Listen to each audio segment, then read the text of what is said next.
Ruang tamunya juga didekorasi dengan gaya modern, dengan dapur kecil. Jensen membuka kulkas dan memang menemukan banyak makanan di dalamnya. Melihat foto-foto di atas meja teh di ruang tamu, terlihat foto Sabrina dan menebak bahwa ini adalah rumah Sabrina. Bukankah terlalu besar baginya untuk tinggal di ruangan seluas 200 meter persegi sendirian? Jensen mengeluarkan sesuatu dari kulkas dan duduk di sofa untuk makan.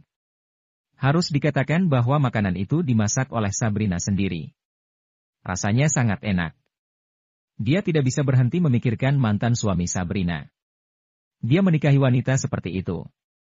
Diperkirakan dia akan makan enak setiap hari. Sayangnya, kepribadian Sabrina suka berpetualang. Pria biasa mungkin tidak bisa mengendalikannya. Sambil makan, Jensen kembali memikirkan pertarungan di pemakaman. Dia mungkin beruntung. Jika dia tidak tiba-tiba mengamuk, dia benar-benar bukan tandingan pria kurus itu. Apalagi dia bisa tetap waras setelah mengamuk dan efek sampingnya hanya kelelahan. Bisa dibilang itu adalah mesin pembunuh. Luka-luka yang diterima selama pertarungan juga telah pulih. Aku tidak tahu apakah itu berkah atau kutukan jika darah Raja Mayat Darah ini tetap ada di dalam tubuhku. Jensen sebenarnya khawatir jika suatu saat dia tidak akan bisa mengendalikan amarahnya dan menjadi mesin pembunuh tanpa dia sadari. Bos, kamu sudah bangun. Saat ini, Sabrina kembali membawa tas besar belanjaan. Dia mengenakan jaket kulit sepeda motor dan membuatnya terlihat anggun, tetapi karena Sabrina terlalu montok, menyebabkan jaket kulitnya menonjol. Aku kembali membawakanmu makanan. Dia mengganti sandalnya dan melepas jaketnya, lalu mulai sibuk. Jensen hanya melirik dan tidak berani menatapnya lagi. Alasan utamanya adalah sosok Sabrina sangat mirip dengan Olivia. Godaan yang akrab. Namun saat dia tidak melihatnya, dia kembali merasa gatal. Tampaknya tidak peduli seberapa baik keterampilan medisnya atau seberapa kuat seni bela dirinya, kekurangan ini masih tidak bisa diubah. Dilihat dari usia, penampilan, dan bentuk tubuh, itu sekitar 90 poin. Tetapi karena pesona seorang wanita dewasa, ditambah 5 poin, skor keseluruhan sekitar 95 poin. Gumam Jensen. Saat ini, Sabrina datang membawa masakan dan bertanya, "Bos, apakah kamu masih bisa makan?" "Bisa." Jensen masih belum merasa kenyang. Setelah hidangan tersaji, dia langsung memakannya. Rasanya enak dan kombinasi tradisional dan barat, tidak heran dari koki nomor 1 di restoran Herbal du Jans. Jensen memujinya saat makan. Tidak, dibandingkan dengan ilmu memasak bos, aku harus belajar dari bos. Sabrina tersenyum dan berkata, sebenarnya, sebelum Alexa mengundangku untuk bergabung. Aku sempat penasaran apa restoran Herbal du Jans ini. Pada saat itu aku berpikir, apakah restoran Herbal du Jans hanya sebuah nama? Sekarang aku tahu bahwa restoran Herbal du Jans adalah Dr. Jensen. Kamu terlalu memikirkan hal itu. Aku sebenarnya bukan koki. Keterampilan pisau dan pembuatan mie berasal dari seni bela diri. Jensen menggelengkan kepala dan berkata, apalagi yang kukuasai hanya diet obat tradisional. Ini hanya bisa dibilang sebagai salah satu gaya memasak. Tidak bisa dibandingkan dengan kalian koki sungguhan, yang bisa membuat berbagai macam rasa. Diet obat tradisional juga salah satu rasa masakan. Jika kamu dapat membuat diet obat tradisional secara menyeluruh, kamu dapat dianggap sebagai koki. Sabrina keberatan. Diet obat tradisional hanya dikonsumsi sesekali. Tetapi tidak bisa dijadikan makanan sehari-hari. Bos, kenapa kamu tidak mengajariku cara membuat diet obat tradisional? Resep diet obat tradisional yang kuberikan kepada kalian itu sudah cukup bagus. Jika kamu benar-benar ingin belajar, mungkin butuh bertahun-tahun untuk mempelajarinya, akan sulit untuk mengetahuinya secara menyeluruh dalam beberapa tahun. Sebab, itu sudah melibatkan bidang obat tradisional. Lalu bagaimana kalau bos memasak diet obat tradisional untukku sekali? Ah, kamu adalah bos dan aku adalah karyawan, bagaimana aku bisa membiarkanmu memasak untuk aku dan terlebih lagi kamu baru saja pulih? Ini bukan masalah besar. Jensen menggelengkan kepalanya sambil tersenyum. Setelah akrab dengan Sabrina, dia menyadari bahwa Sabrina adalah orang yang sangat berterus terang dan tidak suka bertele-tele. Mereka berdua berjalan ke kulkas untuk mencari bahan masakan. Setelah mendapatkannya, Jensen sudah tahu apa yang harus dia buat. Bos, kenapa kamu tidak mencabut akar jamur ini? Bos, usus udang MU masih belum dibersihkan. Meskipun Jensen yang memasak, Sabrina memiliki OCD dan tidak dapat menahan untuk tidak ikut campur. Jensen menggelengkan kepalanya. Dia tidak membersihkan bahan-bahannya karena dia ingin menjaga rasa penuh dari bahan-bahannya, tetapi dia tidak menyangka Sabrina akan ikut campur. Tidak heran jika mantan suaminya menceraikannya. Keinginan Sabrina untuk mengatur sangat kuat. Pada akhirnya, diet obat ini tidak lagi dimasak oleh Jensen, melainkan Sabrina. Kebiasaanku ini, aku lupa bahwa itu harus dimasak oleh bos. Maaf. Sambil membawa diet obat tradisional yang sudah matang. Sabrina baru ingat akan hal itu, dia mengajak Jensen ke ruang tamu, tapi kakinya terpeleset saat perjalanan dan diet obat tradisional yang telah matang tumpah. Jensen bereaksi dengan cepat. Dia menarik Sabrina dan memeluknya untuk menghindari diet obat tradisional yang panas. Bang! Diet obat tradisional jatuh ke lantai dan tumpah ke seluruh lantai. Kamu mengagetkanku saja. Sabrina berteriak. Saat menyadari dirinya dipeluk oleh Jensen, wajahnya perlahan memerah. Jensen juga sedikit malu. Pesona Sabrina sebagai wanita dewasa memang tak tertahankan. Terutama perasaan lembut ini, hanya bisa berkata, dasar lemak sialan. Aku terlalu ceroboh, ini sudah tidak bisa dimakan lagi. Setelah Sabrina malu, dia segera mengambil sapu untuk membersihkan itu. Jensen jongkok di lantai dan mengambil bahan-bahan makanan yang lumayan bersih, berniat melanjutkan makannya. Bos, itu sudah kotor, jangan diambil lagi. Sebagai koki, tidak baik membuang-buang makanan. Mendengar apa yang dikatakan Jensen, Sabrina juga ikut berjongkok untuk membantu mengambilnya. Jensen tersenyum dan tanpa sadar melirik sandal Sabrina. Itu sandal beruang, dan Sabrina mengenakan celana kulit hitam dan sandalnya adalah kain sutra hitam. Jari-jari kaki di dalam sutra hitam itu, dicat dengan kuteks hitam yang membuatnya cukup spesial. Setelah membersihkan lantai, keduanya duduk di ruang tamu dan melanjutkan makan. Bos, kenapa kamu begitu pandai seni bela diri? Apa kamu dari keluarga besar sebelumnya? Kamu tahu banyak hal. Sabrina memegang bantal dan bertanya dengan rasa ingin tahu. Tidak, aku dulu hanya orang biasa dari keluarga petani. Jensen tertawa. Lalu kenapa kamu bisa berbagai hal? Dokter, koki, bisa seni bela diri dan terlebih lagi menjadi bos besar. Apalagi kamu masih muda. Hanya dalam waktu 20 tahun, orang biasa tidak bisa melakukan ini sama sekali. Sabrina makin penasaran. Ini benar-benar sulit untuk dijelaskan. Jensen tahu, dia begitu kuat. Alasan utamanya karena warisan leluhur. Sabrina berpikir jika Jensen tidak ingin membicarakannya. Dia mengubah topik pembicaraan dan berkata, kamu dan istrimu pasti sangat romantis. Lumayan, kita juga terkadang bertengkar, tetapi kami berdua tetap bersama, ini adalah berkah untuk kehidupan kami, harus lebih menghargai itu, jika menghadapi rintangan yang tak dapat dilalui, ambil langkah mundur dan perlahan akan menjadi baik. Berbicara tentang Elena, Jensen secara tidak sadar membandingkannya dengan Sabrina. Meskipun Elena kuat, dia jelas tidak bisa dibandingkan dengan Sabrina. Terkadang, dia masih butuh bimbingan Jensen. Kamu sangat sempurna, istrimu seharusnya sangat cantik. Sabrina bertanya lagi. Lumayan. Jensen mengangguk. Sebenarnya, aku juga tidak sempurna. Bos, kamu hanya bersikap sederhana. Dalam hatiku, kamu adalah pria paling sempurna di dunia, idola di hati setiap gadis, dan suami yang paling didambakan. Sabrina terkikik dan menatap ke arah Jensen. Waktu itu, aku dan kamu hanya saling kenal, bukan akur. Bergaul dan saling mengenal adalah dua hal yang berbeda. Jensen tidak pernah merasa dirinya sempurna, malah dia merasa memiliki banyak kekurangan.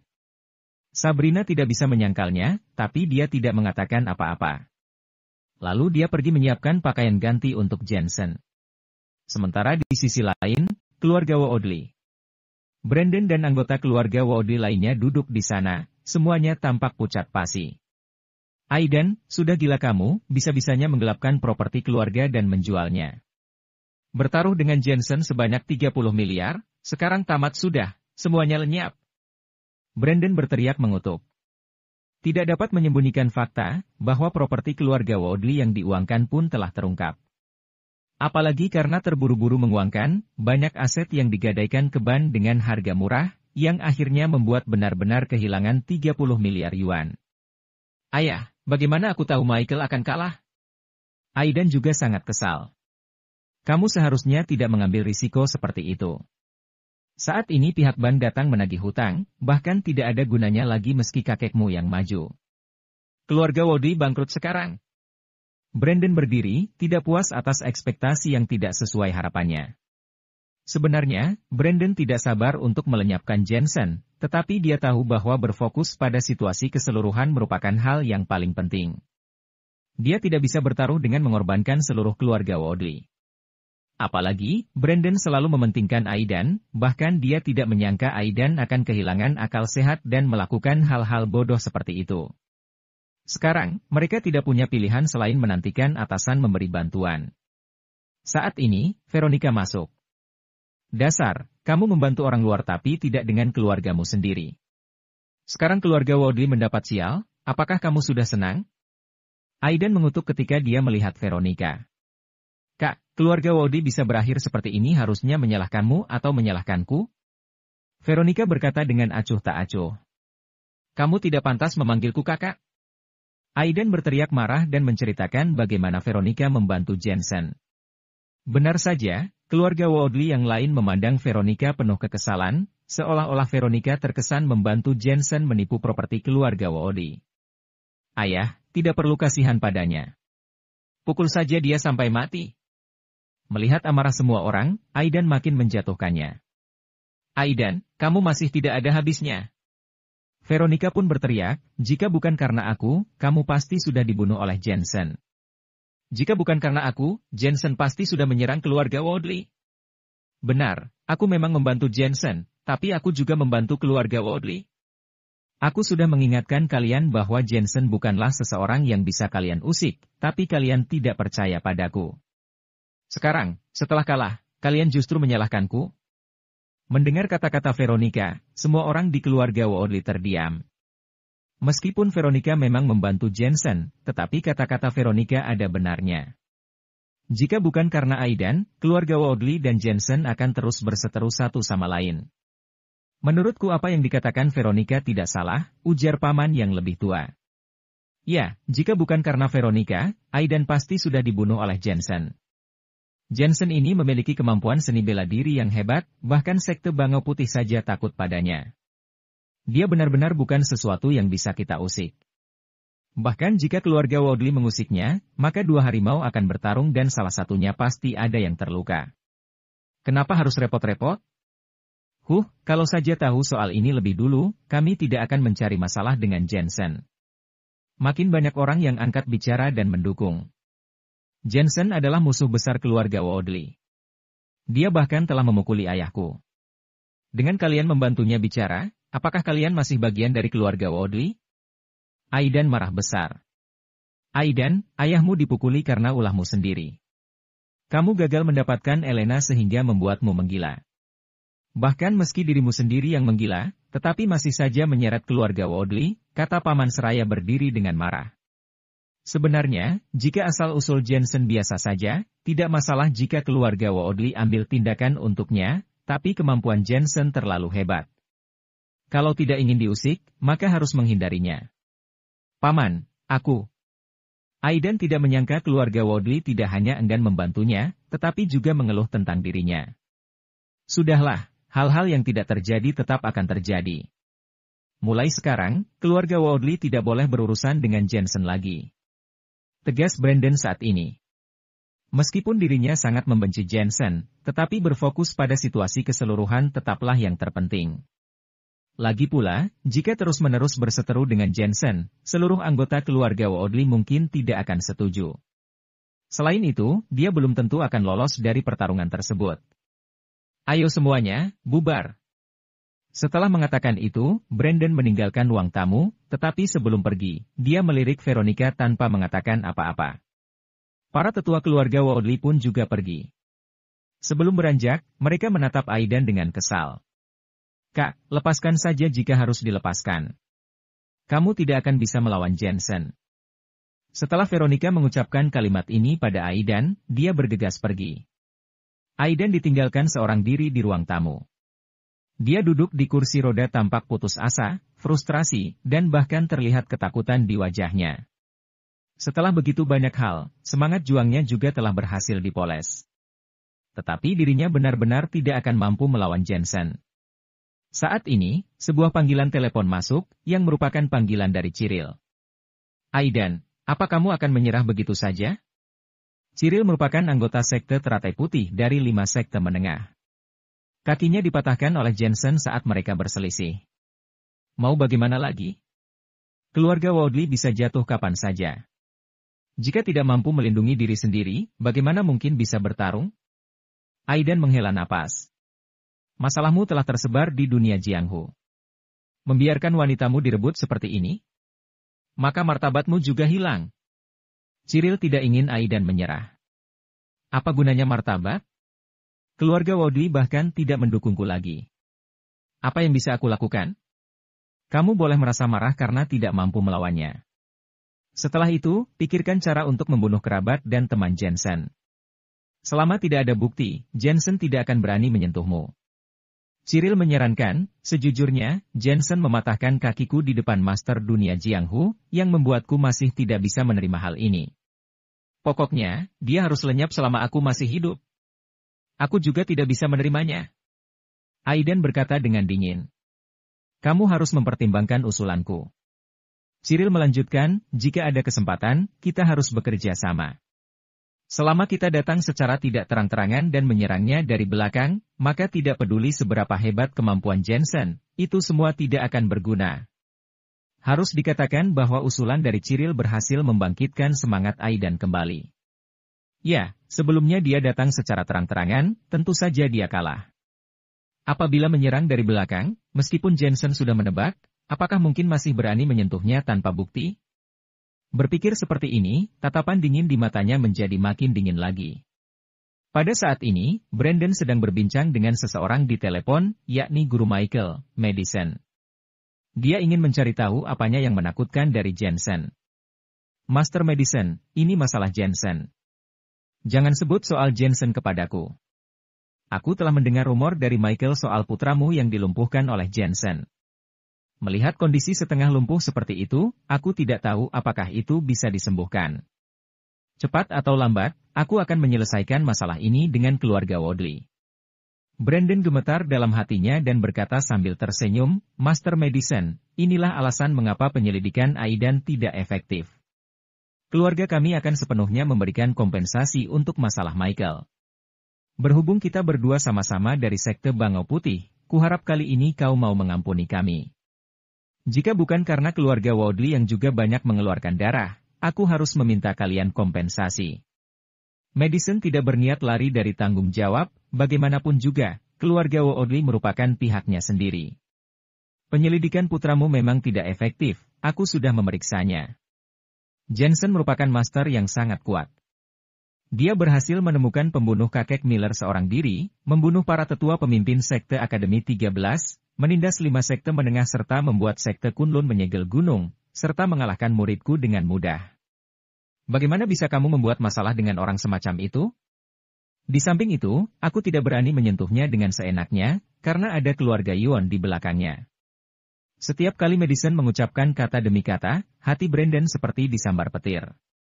Dia akhirnya tahu siapa yang telah diusik oleh keluarga Woodley. Dia juga tahu mengapa sekte Bangau Putih tidak berani sekalipun menyentuh Jensen. Jensen memang menakutkan.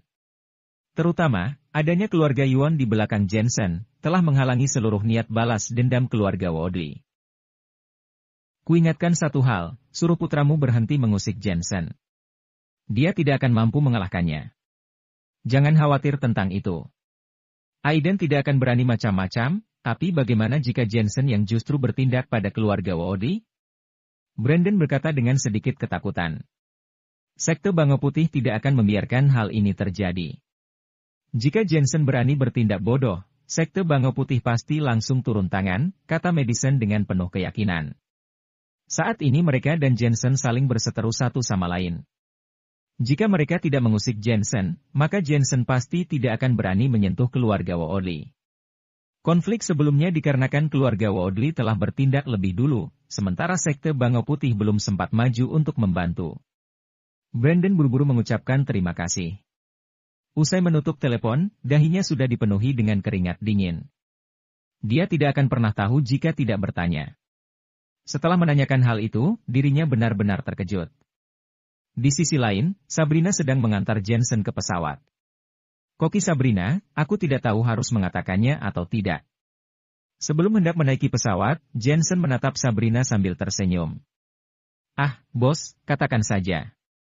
Sabrina mengangguk. Melihat Jensen hendak pergi, tiba-tiba dirinya merasa berat hati. Meskipun mereka baru kenal beberapa hari, tetapi di jangka waktu yang singkat ini Sabrina menyadari bahwa dirinya telah jatuh cinta dengan pria paling sempurna tersebut. Sebenarnya, kamu dan mantan suamimu itu bisa saja bersama, jika memang itu takdir kalian. Mungkin dia membosankan, mungkin dia tidak mengerti tentang romantisme, tapi setelah kamu berjalan-jalan di luar sana, kamu akan menemukan bahwa pelabuhan yang paling cocok sebenarnya adalah mantan suamimu sendiri. Seraya menyampaikan kalimat ini, Jensen tersenyum dan memasuki aula tunggu. Sabrina tertegun, mengingat kembali perkataan Jensen. Di dalam pesawat, Jensen melihat ke arah luar melalui jendela, namun sebenarnya dia sedang berpikir. Makin lama Jonathan makin berani menantangnya berulang kali. Jensen tahu tujuan dari Jonathan, dia ingin Jensen memeriksa anaknya. Namun karena identitas sebagai Raja Surgawi, Jonathan tidak bisa menjatuhkan harga dirinya hanya demi memohon pada Jensen. Sebelumnya adalah bunga yang dapat melinglungkan jiwa, sedangkan kali ini adalah Master Mao Shandao. Jika tidak memberinya pelajaran, sampai kapanpun Jonathan tidak akan tahu kemampuan Jensen. Setelah itu, Jensen kembali menghela napas. Dirinya ingin sekali menjalani hidup yang damai, tapi ternyata Jonathan mengusik lagi. Kedamaian ini, entah kapan akan datang. Setelah kembali ke ibu kota, Jensen pergi ke aula Singlin untuk membantu menindaklanjuti masalah rumah sakit. Dokumen persetujuan rumah sakit dan dokumen lainnya juga sudah disiapkan, tinggal masalah sumber daya manusia dan alamat rumah sakit. Apalagi aula Singlin sudah memulai konsultasi online, dan responnya pun cukup bagus. Setelah beberapa saat membantu di aula Singlin serta memberikan arahan kepada Monica, Jensen bergegas menuju ke keluarga Miller. Dr. Jensen. Saat berjalan keluar dari aula Singlin, sejumlah besar pasien bersikap sangat sopan pada Jensen. Kini Jensen merupakan ketua dari dua asosiasi yang terkenal di komunitas kedokteran ibu kota, tetapi sebagian besar waktu Jensen berada di luar. Selain adanya kesempatan untuk mempromosikan pengobatan tradisional, dia biasanya jarang ikut campur dalam urusan asosiasi. Dr. Jensen belum terlalu tua, tapi dia sangat ramah. Tidak seperti dokter di beberapa rumah sakit, hidung mereka seolah-olah menghadap ke langit. Benar, lagi pula biaya di aula Singlin tidak mahal. Mereka benar-benar melakukannya demi pasien. Saat Jensen pergi, para pasien saling berbincang. Aula Singlin sekarang menjadi klinik pengobatan tradisional pertama di ibu kota. Banyak orang percaya pada nama yang terkenal sejak lama ini. Tentu saja, saat mulai terkenal, secara alami ada saja orang yang datang untuk membuat masalah. Namun, Jensen sama sekali enggan berurusan dengan hal-hal sepele seperti itu. Tidak peduli apakah orang lokal atau asing, mereka yang mencoba membuat masalah di sini maka akan menghilang secara ajaib keesokan harinya. Latar belakang aula Singlin terlalu hebat. Fajra Agung di ibu kota memberinya citra yang baik. Selain itu, para pejabat, orang terkaya, dan pembesar lain pun juga mendukungnya. Peran kecil biasanya datang hanya untuk menjemput kematian. Setelah sampai di keluarga Miller, Jensen langsung menghampiri Elena. Jensen, kamu masih punya malu untuk kembali? Tepat saat dia melewati aula, suara tajam datang. Dia mendapati Renata berjalan dengan marah. Mau apa lagi kamu? Jensen mengerutkan keningnya. Wanita ini suka sekali membuat masalah. Jika bukan karena Elena dan Daniel, dia sudah menendangnya dari awal. Masalahmu sendiri, kenapa masih berkedok pada keluarga Miller? Renata bertolak pinggang seraya marah-marah menunjuk Jensen. Aku bahkan tidak tahu apa yang kamu bicarakan. Jensen menahan amarahnya dan berkata dengan baik. Kak Renata, masalah ini mungkin tidak ada hubungannya dengan Jensen. Berhentilah mengacau. Saat ini, Maya dan yang lainnya pun keluar, berusaha menghentikan pertikaian. Kalau bukan dia, siapa lagi? Aku sudah mengatakannya padamu. Kita harus berhati-hati. Jangan macam-macam dengan orang yang salah. Orang-orang pasti sedang mengejarnya, sementara dia akan membuat keluarga Miller terlibat ke dalamnya. Renata masih memaki. Bibi, apa yang terjadi? Tanya Jensen pada Maya, dia terlalu malas untuk memedulikan Renata. Maya jauh lebih sopan terhadap Jensen. Lagi pula Jensen sudah begitu banyak membantu keluarga Miller. Bahkan jika dia mendatangi Jensen, keluarga Miller tidak berhak menyalahkannya. Jadi begini, keluargaku berencana mendirikan bangunan pabrik, kan? Kami sudah survei satu alamat di wilayah selatan dan membelinya, tetapi penduduk setempat menolak untuk melepaskannya. Tak hanya itu, mereka bahkan mengacau dan membuat masalah, sampai kini bangunan pabrik sama sekali belum dibangun. Mereka mengatakan bahwa kami telah mengusik yang seharusnya tidak kami miliki, sampai akhirnya Bibi Renata meragukanmu. Bangunan pabrik berhubungan dengan produksi, jadi kita tidak bisa menundanya lebih lama lagi. Lagi pula, kami sudah menandatangani banyak pesanan. Kami akan kehilangan uang jika kami melanggar kontrak. Maya menjelaskan, saat ini Elena juga sedang bergegas membantu. Entahlah, apakah dia bisa mengatasinya dengan baik atau tidak. Jensen mengerutkan keningnya, mengapa bangunan pabrik berada di wilayah selatan? Bukankah terlalu jauh untuk mengurusnya? Tidak ada pilihan. 1 inci tanah di ibu kota sama seperti emas, mana mungkin kita bisa membelinya? Maya menggelengkan kepalanya. Itu karena dia membuat masalah di mana-mana. Kalau tidak, semua ini tidak mungkin terjadi. Renata berseru lagi, sudah kubilang, tidak peduli seberapa hebat dirimu, tetap saja tidak akan sebanding dengan keluarga elit. Dia masih dihantui tentang pernikahan Elena dengan keluarga Woodley. Jensen tidak bisa menahan amarah. Renata masih belum tahu bahwa keluarga Woodley telah bangkrut? Tidak repot-repot memperhatikannya lagi, Jensen berkata kepada Maya, apakah tidak melaporkan hal ini pada polisi? Tidak ada gunanya melaporkan pada polisi. Ketika polisi datang, mereka pasti akan pergi. Setelah menunggu polisi pergi, mereka akan membuat masalah lagi. Bahkan jika polisi maju untuk menengahi pun, mereka akan menjadikan para orang tua dan anak-anak sebagai tameng, jadi polisi juga tidak punya pilihan. Lagi pula itu wilayah selatan, relasi kita di ibu kota tidak akan berguna sedikit pun.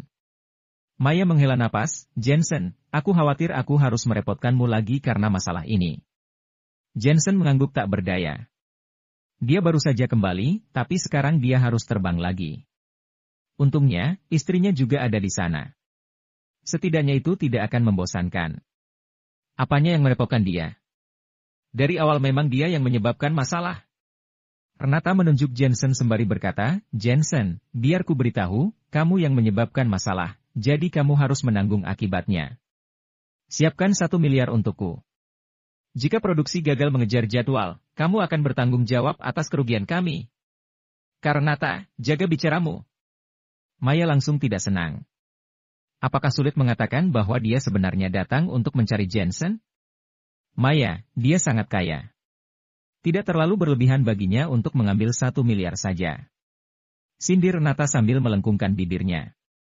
Apakah uang yang diberi Jensen pada keluarga Miller masih kurang? Maya mendengus dingin. Renata tidak dapat menjawab dan langsung mengubah topik pembicaraan. Tetapi dia yang menyebabkan masalah. Jika itu keluarga Woodley, siapa yang akan berani mengusiknya? Terus terang, dia tidak cukup mampu. Jensen akhirnya tidak bisa menahannya. Dia mencibir, keluarga Woodley yang ada di matamu saat ini tidak bisa melindungi diri sendiri. Tapi jangan khawatir, aku akan menangani masalah tersebut terlepas dari apakah itu ada hubungannya denganku atau tidak.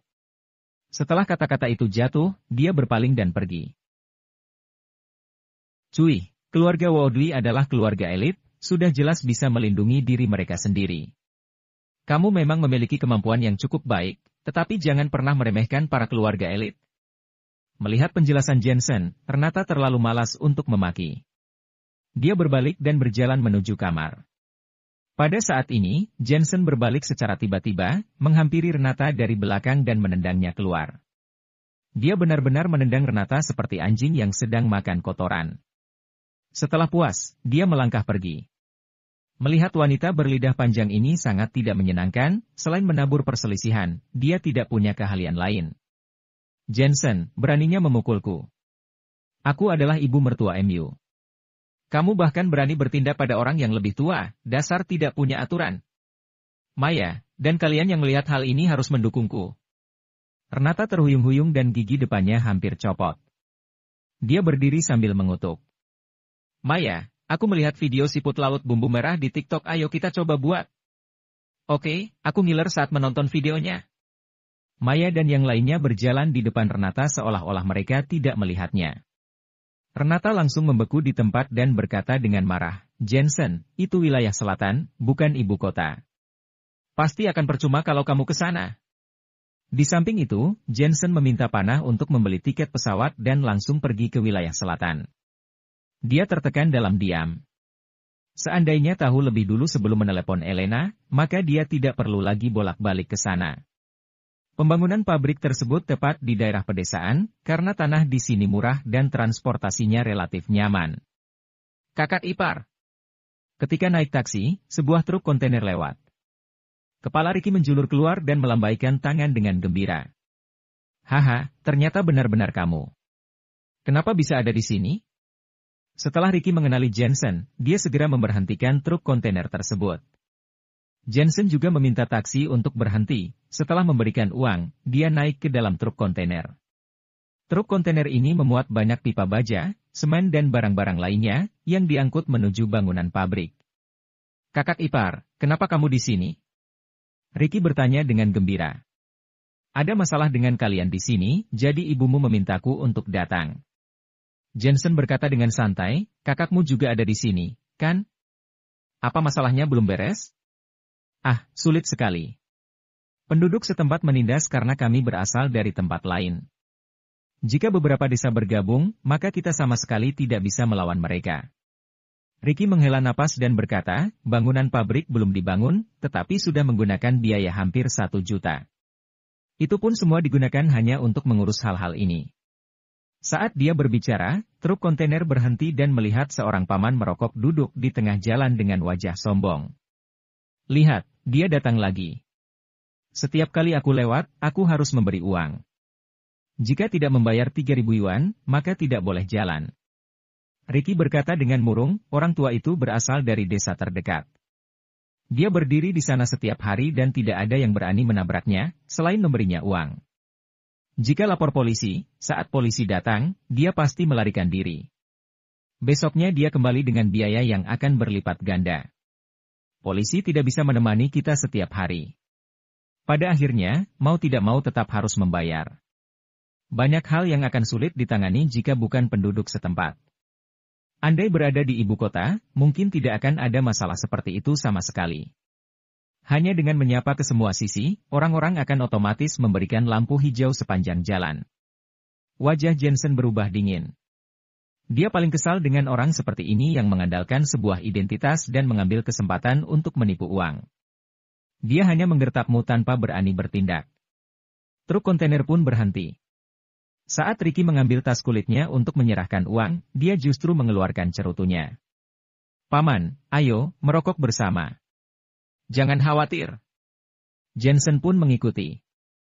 Tanpa menunggu Ricky membayar, dia tiba-tiba mengambil kursi pria tua itu dan melemparkannya ke pinggir jalan. Ricky, suruh sopirnya jalan. Setelah melakukan ini, Jensen kembali berkata pada Ricky. Ricky tidak bisa membantu, justru hanya tercengang. Orang tua tersebut berasal dari desa terdekat. Jangankan mengusirnya, bahkan hanya cekcok dengannya beberapa kata saja bisa membuat ratusan orang dari desa terdekat datang untuk menghajar. Secara halus sama saja disebut sebagai bentuk penindasan terhadap orang tua. Siapa yang menyangka kakak ipar begitu berani melemparnya? Pria, sungguh pria sejati. Jalan. Ricky buru-buru melambai. Si sopir juga tertegun dan dengan cepat melaju, sembari menggelengkan kepalanya. Jika melempar orang merupakan penyelesaian, mereka sudah menyelesaikannya sejak. Pabrikmu dibangun di sini, kamu mungkin bisa kabur hari ini, tetapi bagaimana dengan besok? Kecuali kamu sudah tidak lagi menginginkan pabrik. Beraninya kau melemparku. Pada saat ini, si pria tua berdiri dan naik pitam. Jensen berjalan mendekat, menendangnya sejauh belasan meter. Apa salahnya? Aku akan lebih dari sekedar mengalahkanmu, jika kamu memiliki kemampuan untuk menuntutku. Saat kata-kata itu jatuh, Jensen mengajak Ricky naik truk kontainer lalu pergi menyusuri jalan utama. Banyak hal yang sudah Jensen alami di titik ini. Bahkan tentara bayaran tidak bisa menghentikannya, apalagi hanya seorang penduduk desa bodoh yang merayu kematian. Kakak ipar, kamu galak. Di dalam kendaraan, Ricky mengacungkan jempol pada Jensen, akan tetapi berkata dengan cemas, namun, mereka pasti akan datang mencari masalah setelah ini. Ini hanya masalah kecil. Jensen tidak peduli. Setelah memikirkannya, dia menelepon lagi. Dia menelepon Lukas dari kota Asmenia, yang merupakan ayah Alexa. Tempat yang ditentukan akhirnya adalah wilayah selatan. Sebagian besar tangan Jensen berada di ibu kota, sementara di wilayah selatan dia hanya mengenal Lukas. Apalagi dia menduga pasti ada seseorang di belakang warga desa ini, jika tidak maka tidak akan ada organisasi yang mengincar mereka. Tak lama kemudian, mereka tiba di alamat pembangunan pabrik. Pondasinya masih baru diletakkan, menandakan kemajuan yang sangat lambat.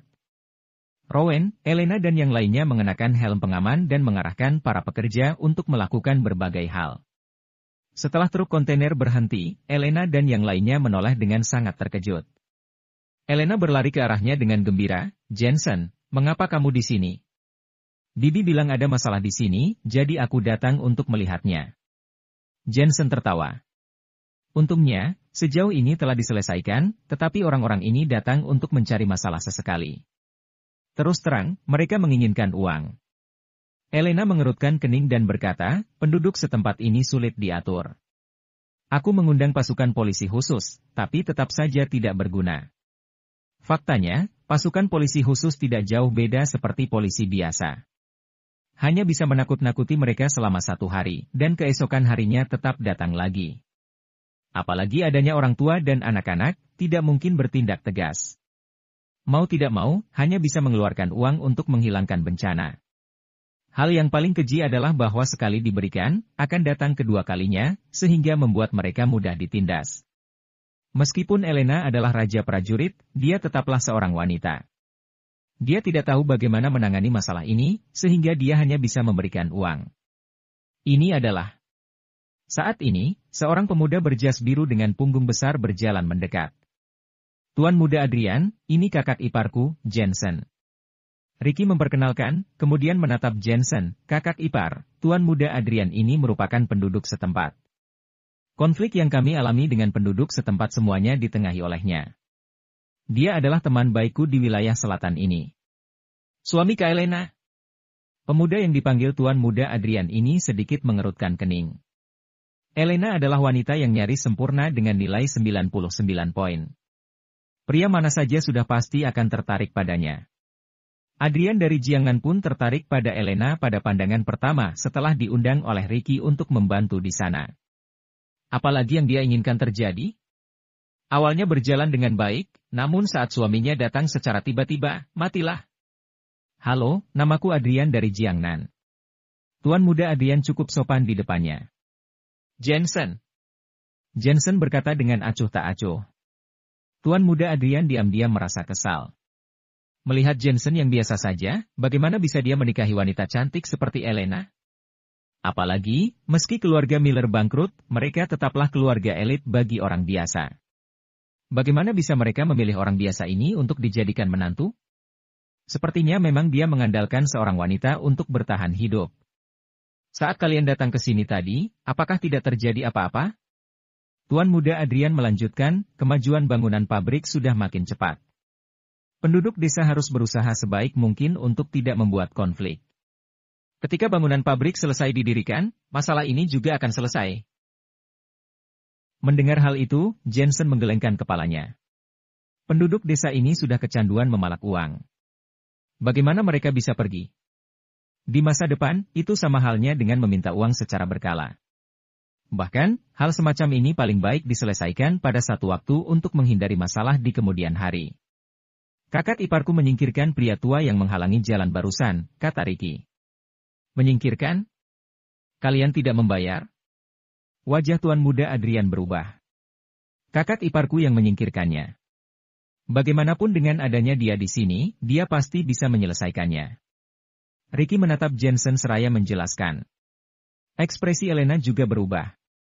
Penduduk desa ini adalah yang paling sulit untuk diajak bicara.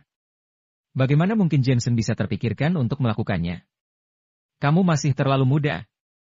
Tuan Muda Adrian menegurnya, aku tidak mudah membujuk mereka. Sekarang tamatlah sudah, masalah akan kembali membesar, kurasa masalah bangunan pabrik akan tertunda lagi.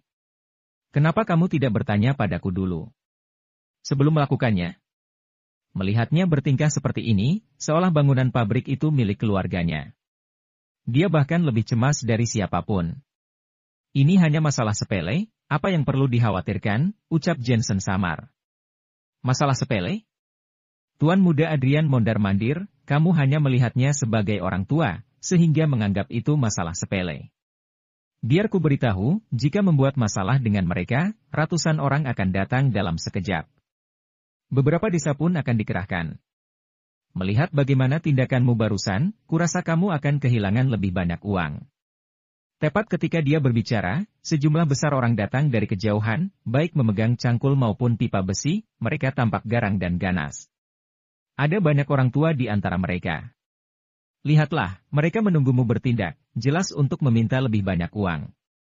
Aku tidak bisa membantumu saat ini. Tuan Muda Adrian menghela napas lagi, tetapi diam-diam bersukacita. Wanita cantik seperti Elena, bagaimana bisa naksir dengan suami bodoh seperti ini? Bisakah Jensen menanggung konsekuensi dari tindakan kesombongan palsunya untuk sementara waktu? Sekarang tamat sudah, Elena pasti akan kecewa dengan suaminya yang dipukuli akibat kesombongan palsunya. Ayah, bukankah dia yang memukulmu? Saudara-saudara, robohkan bangunan pabriknya. Bahkan dia berani sekali memukul orang tua. Jika tidak memberi kompensasi 10 juta hari ini, masalah ini tidak akan pernah berakhir. Bongkar. Sekelompok orang di kejauhan dengan sombong mengayunkan batang besi. Kakak ipar. Ricky tak kalah panik. Kemungkinan bahwa ratusan orang yang mengepungnya akan membunuhnya bisa saja terjadi. Bahkan jika polisi datang, mereka tidak tahu harus menghukum siapa. Elena, ponsel. Jensen terlihat tenang menatap Elena. Lapor polisi. Elena dengan cepat mengeluarkan ponselnya dengan gugup dan cemas. Bahkan saat menghadapi tentara bayaran asing, dia tidak akan secemas saat ini. Lagi pula, mereka hanyalah orang biasa, yang membuatnya tidak bisa bertindak sama sekali. Beri aku waktu. Begitu kata-kata itu jatuh, Jensen bergegas. Elena mematung memegang ponsel. Jensen hendak melawan orang-orang biasa ini? Perlu diketahui, ada para orang tua di sini. Jika masalahnya menjadi besar, pasti akan berdampak pada reputasi Jensen sebagai dokter terkenal. Ricky juga mematung. Kakak ipar ingin menghadapi ratusan orang ini sendirian? Sialan, apakah sudah gila? Dia masih berani melawan. Pukul dia sampai mati. Ayo. Melihat Jensen bergegas datang, sekelompok orang di kejauhan kini makin marah. Melihat situasi ini, rupanya membunuh orang memang sangat diperlukan. Tuan Muda Adrian bengong untuk sementara waktu. Apa dia gila, melawan ratusan orang sendirian? Ricky, tidak ada gunanya bagiku untuk maju dalam hal ini. Sungguh, meskipun ingin menunjukkan kesombongan palsu, harusnya tetap sadar diri. Tentu saja, dia mengira Jensen sudah gila. Tidak peduli seberapa kuat dia, pasti tidak mungkin bisa melawan ratusan orang sendirian. Bagaimanapun, lebih baik dipukuli sampai mati, jadi dia dan Elena akan memiliki kesempatan besar. Bu! Jensen bergegas ke kerumunan seraya melayangkan tinjunya. Salah satu dari mereka terlempar keluar, tersungkur di tanah dan memuntahkan darah. Bu! Jensen tidak menunjukkan belas kasihan sama sekali. Aksinya pun cukup sederhana, hanya sekedar memukul saja. Faktanya, alasan mengapa dia menggunakan tinjunya adalah karena tidak ingin membuat orang terbunuh. Jika tidak, dengan menggunakan energi Ki akan membentuk sebuah bilah pisau Ki dan membuat mereka terbunuh di sini. Hanya dalam beberapa tarikan napas, puluhan orang menghantam tanah. Beberapa orang berguling-guling dan berteriak kesakitan, entah kaki atau tangan mereka yang patah. Tuan Muda Adrian lagi-lagi dibuat tercengang. Orang macam apa ini? Apakah dia T-Rex? Bahkan batang besi bisa bengkok, sungguh tidak wajar. Dia sempat berpikir tentang bagaimana bisa Elena naksir Jensen, tapi sekarang dia mulai mengerti alasannya. Orang ini ternyata cukup jantan. Pukul dia sampai mati. Penduduk desa melihat banyak orang terluka, bahkan ada lansia juga di antaranya. Mereka tidak bisa lagi menahan diri, seperti kawanan bison gila yang menerkam Jensen. Namun sayangnya, tidak ada efek sama sekali. Belum lagi mereka hanyalah orang biasa, bahkan meski mereka seorang ahli seni bela diri, kekuatannya tetap tidak bisa menggoyahkan Jensen. Buk buk buk. Suara tumpul terus terdengar, lebih banyak orang juga yang terlempar ke atas. Adegan tersebut sangat spektakuler, ratusan orang terlihat berguling-guling di tanah seraya berteriak, seperti pangsit. Jensen. Elena mulai cemas. Bukannya dia meragukan keahlian Jensen, dia hanya tidak menyangka Jensen akan sangat kejam melawan orang biasa. Tegas, kejam. Dia mengakui bahwa sejak bergabung dengan kemiliteran, Jensen telah kehilangan bau orang biasa, dia lebih mirip tentara berdarah besi. 3 menit lagi berlalu, penduduk desa yang sebelumnya agresif kini semuanya menjadi ketakutan. Pria yang memimpin juga getir. Meskipun ayahnya telah dipukuli, dia tidak berani menghadapinya saat ini. Lanjutkan, dia hanya satu orang. Pukul dia sampai mati. Meski ketakutan, tetapi jumlah orangnya masih banyak, jadi si pemimpin tetap berteriak memerintah.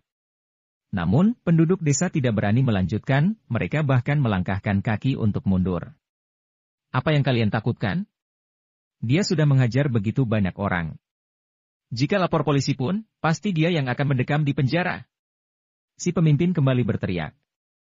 Namun saat ini, Jensen sudah berjalan ke arahnya layaknya T-Rex berbentuk manusia. Si pemimpin sangat ketakutan sehingga menjatuhkan batang besi. Trak! Jensen melayangkan tinju, membuat batang besi patah. Grup! Si pemimpin akhirnya duduk di tanah dan menoleh sekeliling. Tidak ada satupun orang di sekitarnya. Semua penduduk desa bersembunyi di kejauhan. Dalam waktu kurang dari 5 menit, ratusan orang yang sebelumnya agresif seketika terpecahkan. Alih-alih melarikan diri dari rasa takut, hasilnya justru di luar imajinasinya. Siapa kamu? Si pemimpin duduk di tanah dan berteriak. Jensen mendatanginya, menghentaknya ke tanah. Berani merusak bangunan pabrik milik keluarga istriku, jangan kira kamu akan berumur panjang. Kamu berani melawanku, apa kamu tahu siapa aku? Si pemimpin meraung. Aku tidak mampu menahannya lagi. Wajah Jensen berubah dingin. Dia sudah menahan amarahnya sejak diminta untuk datang jauh-jauh ke sini. Kebetulan orang sepele ini berani bertindak gila. Mengira Jensen merupakan orang yang lemah? Tidak hanya tulang saja yang gemetar, jiwa si pemimpin itu juga bergetar. Ditatap oleh Jensen terasa seperti ditatap oleh monster. Dia langsung menegaskan bahwa orang ini memiliki kehidupan di tangannya, jelas pernah membunuh seseorang. Bahkan mungkin cukup banyak. Bukankah kelompok orang ini sangat patuh? Mereka akan memberikan uang ketika takut. Di mana mereka bisa menemukan sosok galak seperti ini? Bosku adalah Kak Lotus. Asal-usulnya mungkin di luar imajinasimu. Jika kamu berani menyentuhku, tunggu saja pembalasan dendam darinya. Si pemimpin terpaksa mengungkapkan sosok di yang ada belakang panggung. Kak Lotus? Jensen sedikit mengerutkan keningnya. Melihat ekspresi Jensen, pria terdepan mengira Jensen mulai takut. Dia akhirnya mengembuskan napas lega. Tidak kenal. Namun di detik berikutnya, Jensen menendang si pemimpin sejauh puluhan meter, sehingga menghantam tanah dan pingsan. Entah berapa banyak tulang dada yang patah. Kakak ipar, apakah kamu baik-baik saja? Saat ini, Ricky berlari penuh semangat. Dalam hatinya, Jensen yang sebelumnya tampak menguasai sangat mengesankan seperti pahlawan di televisi.